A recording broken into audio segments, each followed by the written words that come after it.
What's going on, everybody? Doc and Sloth, we're back again. A little bit more Halo Wars 2 action this time. We had a really awesome chance. PAX East is going on right now.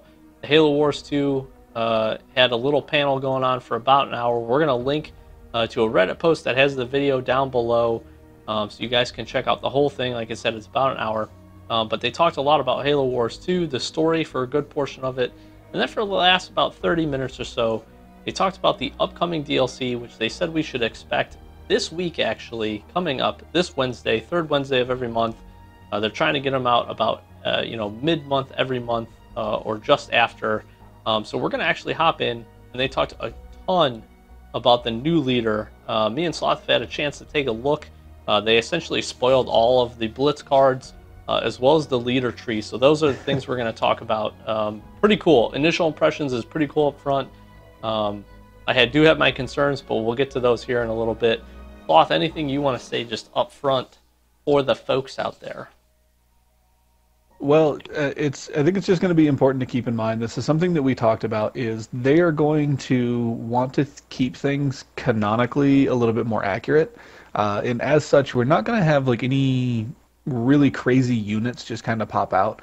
I think something that we're going to see is going to be a theme with these DLC, is to be canonically accurate in the Spirit of Fire being out on their own. We're going to see things that are kind of just tweaked versions of what we already have, which kind of stinks, but it also makes sense. I just ask people to keep that in mind when we talk about stuff like this, because you're going to kind of see a theme with that. Yeah, so this first leader, Cansado, they talked a lot about her. Up on the screen right now, you're seeing her legendary Blitz card, her hero unit, which is Cansado Cyclops. And that is a lot of what they talked about as part of the panel, specifically with the Spirit of Fire. Cansado is actually a lieutenant colonel for the Hellbringers. She's like the leader of the Hellbringers.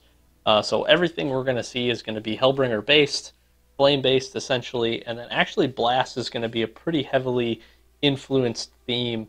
Not necessarily with her troops, but definitely with her leader abilities. So I will say they did show some gameplay of this. Definitely do check the video out.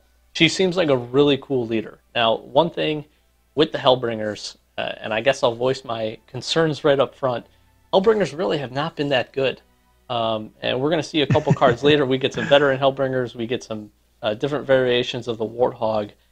I'm a little concerned for the unit as a total, and I am hoping in some small portion that maybe when they bring out this update, they do a little bit of balancing. Part of the PAX chat that they talked about, they're aware of a lot of issues, Sentinel Rush really kind of crushing regular multiplayer and, breaking it, essentially making it no fun to play.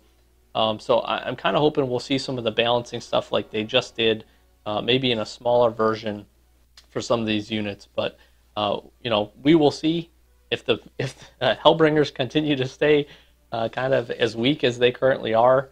I think you're going to see some neat uses of her unit specifically, and her in regular multiplayer. We'll get to her leader tree here in a little bit, but as far as like the actual Hellbringers being a big piece of it, or even some of these Blitz cards we're about to cover, I'm not so sure on that. But speaking of her leader, really cool. She has this really neat flame wall ability, which actually looks really good. Sitting at 240 energy, she is kind of more near the top tier as far as expensiveness for energy. But I think you're going to get a lot of bang for your buck. We'll see what her eventual health and shield stats are. But I think flame wall is going to be probably one of the better abilities, in my opinion, for a lot of the leaders. Even better than like Forge's Warthog EMP round. They show a little bit of gameplay of her using it, so I think that's going to be really cool. Me and Sloth were talking, and I know Sloth has a great point as far as this is concerned. We see shield on a lot of units, but Blast being one of her abilities as well is pretty interesting. Yeah, do you want a big boon to your 240 energy unit, being that when it dies, it does some stuff? I don't know. That gives me some pause. To kind of compare, Alice is a 240 energy hero. So we're comparing Cansado and this particular hero, she's more expensive than Jerome and Douglas, and she's the same cost as Alice. Yet, if you see, she can't hit air. Hmm. That is interesting to me. I think we already have enough heroes that can't hit air. That's a big hamstring for two of the leaders for the Banished, and I think that's going to be something that's kind of holding maybe Cansado back a little bit. This is a hero that I am going to be really interested to get my hands on because I just have some worries that you talked about, kind of the ineffectiveness of the Hellbringers, and if she's going to be doing the same kind of attacks. That the firewall does seem amazing, but the inability to hit air, you're only hitting infantry strong, and you're neutral against vehicles. So I don't know. In having one of the two big things that sets the heroes apart are those two abilities, and one of those abilities only comes into effect when she dies. I don't know how much I like this unit. Yeah, it will be interesting to see. I am curious to see if her blast will be any more effective than a regular unit. I would expect it maybe to be. So that could be kind of the balance there where, maybe she hits a larger area, or maybe her blast happens a little bit faster. But again, like you mentioned, I mean, she can't hit air units, so I don't know. It's going to be tough. Definitely, like you said, looking forward to getting our hands on it. It is a cool leader. I think they've done a great job with the art style. The jury's, I guess, still out on this one until we get our hands on it, but we'll see. So we'll kind of keep this rolling. The next two cards we're going to show just real quick is both the Flame Warthog sitting at 50 energy, pretty standard with the Ram ability, and then immediately jumping over and showing the Veteran Flame Hog. Both have the Ram ability. The real big difference between these two units is going to be a few things. One, obviously, a little bit of damage. We expect the Veteran Flame Hog probably have a little bit more health, obviously do a little bit more damage. That's kind of what we've seen standard across the board between the Veteran and the standard versions. The other major difference is going to be the regular Flame Hog just simply shoots a flamethrower. It's a relatively short-range unit. The Veteran Flame Hog, and they have, again, gameplay of this being used that you can check out in the video. Veteran Flame Hog actually shoots more of kind of like a flame mortar, so it gets a decent amount of range comparative to its lesser version, as well as I think probably a little bit better range than a standard Warthog as well. So this will be a really interesting unit to see. I'm not sold at 100 energy for the Veteran, but typically, as we've come to see though with these Veteran units, they almost always are worth that extra energy cost. I just don't know if it's worth double. This is something, we'll update as soon as we get our hands on it. We'll run it through for the spreadsheet. We'll update those numbers. We'll do those tests just like we always have done and bring you kind of more of that statistical data. The interesting thing while I'm speaking on it too is with this DLC, you're going to get 5 card packs. That's what they've put out. That's what they said that you'll get. And then when you open those, you're guaranteed to get all of these cards. And I think that's a good way to do it. Now, what you end up leveling up will obviously be determined kind of on random based on what you open. But the fact that you're guaranteed to get all of her cards is really cool as far as the Blitz mode is concerned. So at least you'll have a chance to play around with everything as soon as she releases. And while I'm on that subject, they did announce 6 months of DLC guaranteed, and they're going to continue to roll that through. So that is also nice to hear. But I don't know. Jury's out on this one. I think the Veteran Flamehog could be pretty cool, especially based on that extended range. But again, I'm not sold really on the damage that this thing might be able to do, and essentially how squishy the hogs can be. Yeah, well, and I think you made a good point though. It's the range. I think Cansado is going to struggle with two things. Looking at her cards, she is going to struggle with air units because she has a lot of things that are bad against air and a lot of things that just can't hit air. So at least the Veteran Flamehawk can hit it, just like the standard Flamehawk can. They can hit air units, but the big thing for her is going to be range. Range, I think, is something she's going to really want, so that may make this Veteran Flamehog worth using. I do wish that it also got the rush ability, Right. just like the standard Flame Hog does. But I mean, we'll take what we can get there. But that's going to be my big prediction: is that the thing that's going to make this veteran hog worth it is going to be straight up range. Yeah, the Flame Hog actually having Rush is actually a pretty neat idea, considering they talked a lot about in the panel how Hellbringers are supposed to be good against two things. Supposed to be good against infantry, and they're supposed to be really good against buildings. We'll kind of see that, and we'll test this. But if the Flame Warthog is that good against buildings, this could almost be the preferred unit to use to grab energy, especially with that rush ability. So it'll be interesting to see there. On the Hellbringer side, we're also going to see at the rare level is veteran Hellbringers at 70 energy. I'm going to be really honest. I'm going to be very hard pressed to use this unit. Just again, as bad as regular Hellbringers have been, we're talking a 60 energy increase for veteran status. This thing better have like 3 times the health and deal like 4 times the damage. Because again, it can't hit air and it's bad against vehicles. And you don't see a ton of infantry.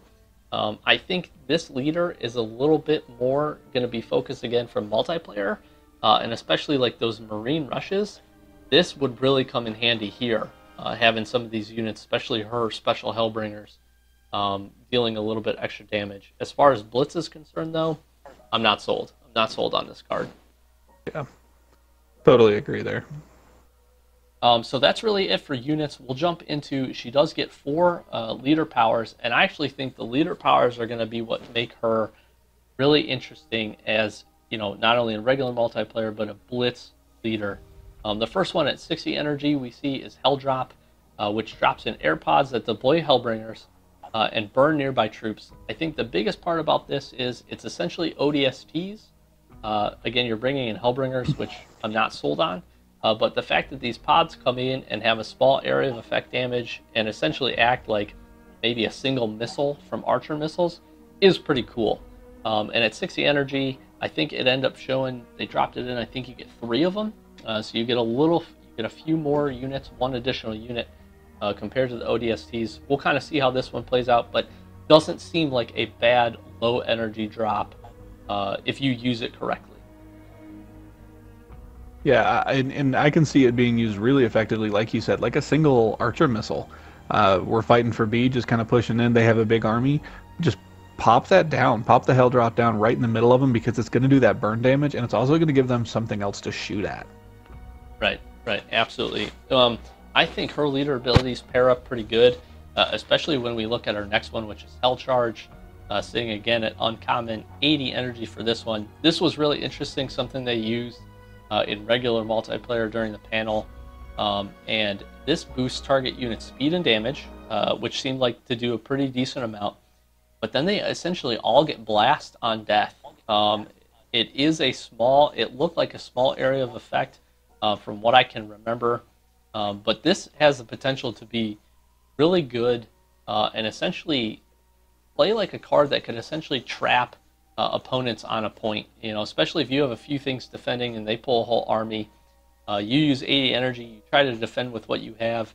If all that stuff ends up dying and you get a couple good blast units out of it, could really change the course of a battle, especially for a point in Blitz. So it'll be interesting to see how good this ends up being. Well, in cost benefit, really seems like it makes a lot of sense for this being a really good card. Even if you just use it for gaining blast ability on other items, if you compare to like the Suicide Grunts and the Wild Jackrabbit, it's the same cost as the Suicide Grunt, just a little bit more than the Wild Jackrabbit. And I mean, depending on the AoE they decide to go with, you're looking at giving blast to multiple units. So I mean, that can really be scary if you pop that out at the right time. And then, you know, throwing in the boost to speed and damage could really be helpful. Right. I guess the one question I still have, and we didn't really see it when they were using them, was if that effect lingers after it essentially wears off, or if those units have to die in the time where they're getting the damage and the speed boost. So that's something we'll have to take a look at. But regardless, if you use it right, like you said, Sloth, I think it could be a great use. Napalm missiles. is her next leader ability at 100 energy, uncommon rarity again. This is essentially archer missiles.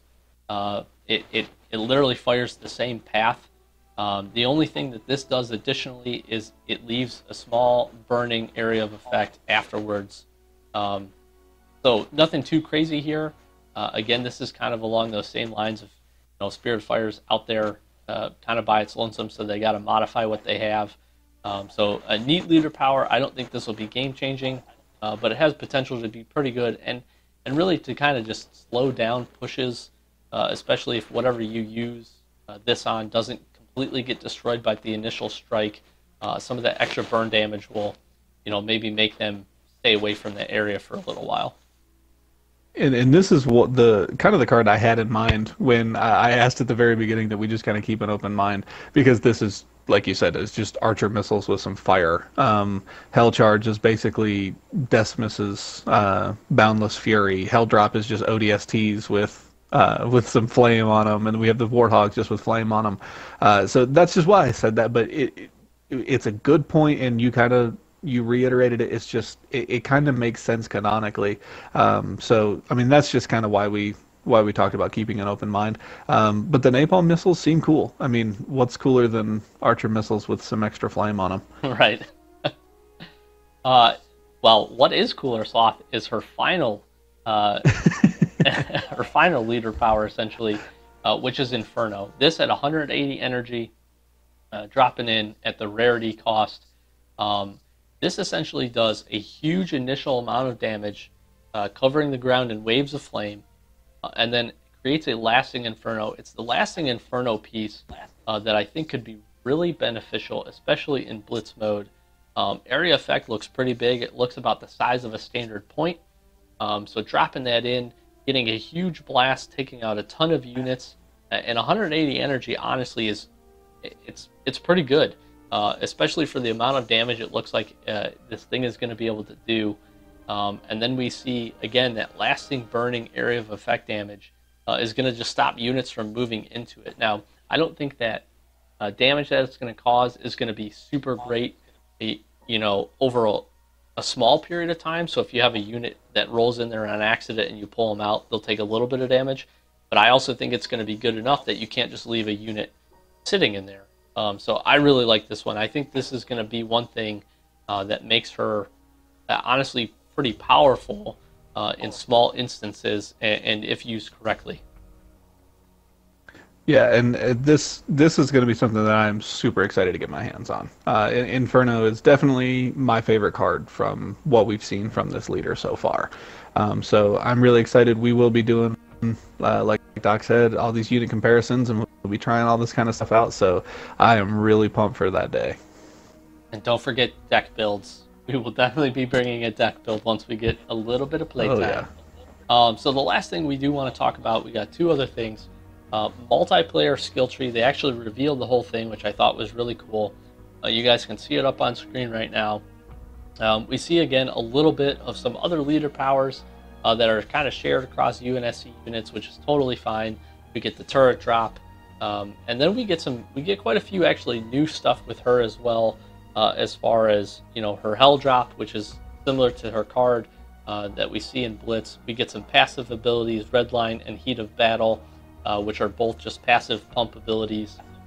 Redline, I think, is probably the one that looks the most interesting, and they talk about it on the panel a little bit as being really effective. It's essentially giving small speed and damage boosts throughout once a unit is spawned in, and then if you level it up, it just gets that much better. The other thing that I want to highlight on is her ultimate ability.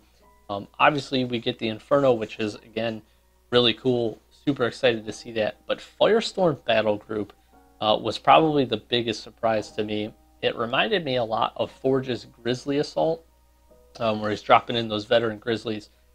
Cansado actually gets, I don't want to speak incorrectly here, but I'm trying to remember from memory. I know she gets a Scorpion. I believe she gets 2 Hornets. And I think she gets a Flame Warthog. All dropped in with veteran level, and all with a permanent buff to damage and speed. And honestly, they Wow. drop it in. It's a huge amount of units. I mean, we're talking 5 units, which is really cool. Um, Actually, that might be incorrect. She might get 2 flame warthogs. I don't remember exactly. Um, Check the video out. But just this thing looks like, especially if you're getting into a fight for an ultimate ability. So obviously, it's going to take you a while to get here. Seems like it really could, finish a fight or really turn the tide of a fight, just based on the grouping of units they gave you. It's not so specific like Forge where it's giving you a single unit. It's cool that they're kind of spreading the love out a little bit and giving you a little bit of everything. Yeah, it seems like there's a lot of options for that tree, which are really cool. You can go a couple of different passive ways, or you can really be able to dole out the damage with the Napalm Missiles and the Inferno and that battle group and dropping Flame Warthogs and stuff. So reinforcements and being able to pump out some damage is a way to go if you don't want to go to those passives. Right, absolutely. So that is cool to see. I'm glad they spoiled that. And then again, the last thing they kind of finished up with, they took some questions, and then they left us with a little bit of a teaser, which you guys are seeing up right now. They talked a lot about, they're going to be doing story campaign missions, which is, awesome. I think that's a lot of things people were asking for. So we should be seeing those soon. I don't know if we'll see any of those for March, but again, with 6 months of DLC coming month after month, we can expect that. And then they didn't confirm the number of new leaders we're going to get, but they said it's going to be plentiful. And then they actually showed this, and as they were saying that, said that this was a little bit of a hint, because as far as leaders in multiplayer, they said they have a little bit more creative ability. They can be, and that I quote this, they can be a little bit silly with a few of them. So they said that they're going to try to work some of them in. Again, I think Cansado will see probably a little bit injected into the story. But some of these other leaders, just kind of like Forge was, he's dead, he's not coming back, but they could use him in the multiplayer sense. These kind of hunter shadows that we see, I think, was a little bit of a tease for us. I think that might be something we see coming soon. In what context they play, I don't know, but definitely it seems like that's something that they're going to try to roll into for future leaders. So it was really cool. Again, I definitely recommend checking out the video. Pretty quick, hour long. And again, it was more towards about the second half, last 30 minutes or so, where they really talked about multiplayer and got away from a little bit of the story elements. So we wanted to let you know what we know right now. Again, we're trying to show you everything that we got. Obviously, as soon as this DLC releases, we'll be all over it. We'll bring initial impressions up front once we get our hands on the cards. Bring you some deck guides, and then bring you some multiplayer gameplay as well. Just to kind of see how she ends up working out as a leader. But I am excited, and I'm also really excited for this game, that they're going to kind of continue to improve and evolve. One thing they did talk about kind of near the end of the panel was just how they're very aware of the community, the issues that the game has been having, sentinel rushes and those kinds of things, as well as when they bring new cards in, they're going to be looking very closely at proper balancing, because obviously a lot of this stuff hasn't been tested enough, probably once it releases. So they said they're going to take a hard look at it, which, again, that's always good to hear. As long as they're continuing to improve and fix it, I have no problems with it. But I'm just happy to get our hands on a new leader. And with them talking about being a little more silly and stuff, I guarantee we are going to see a grunt mech at least once. We are gonna have a grunt mech. But So. it looks cool to see the silhouettes of those hunters, because right now, I mean, we're gonna have 5 UNSC leaders and 3 banished, so we kind of need to even the numbers out a little bit. For sure, for sure. So we'll kind of wrap it up there again. This is all really just coming off that PAX East panel, which was really good. That link will be down below. And then this DLC is coming soon, so we'll have a lot more to follow up on this, but want to give our initial impressions on what we know right now. So hopefully you guys enjoyed. If you did, make sure you hit that like button. Comment down below if you watched it either before or after we started talking about this. Let us know your thoughts on Cansado as the new leader. And then what else you want to see for future updates. Kind of keep that discussion going. But yeah, so subscribe, follow us, like us, do all that good stuff. I've been Doc. That's been Sloth. We're Average Gamer, guys. Thank you so much for watching. We'll check you next time.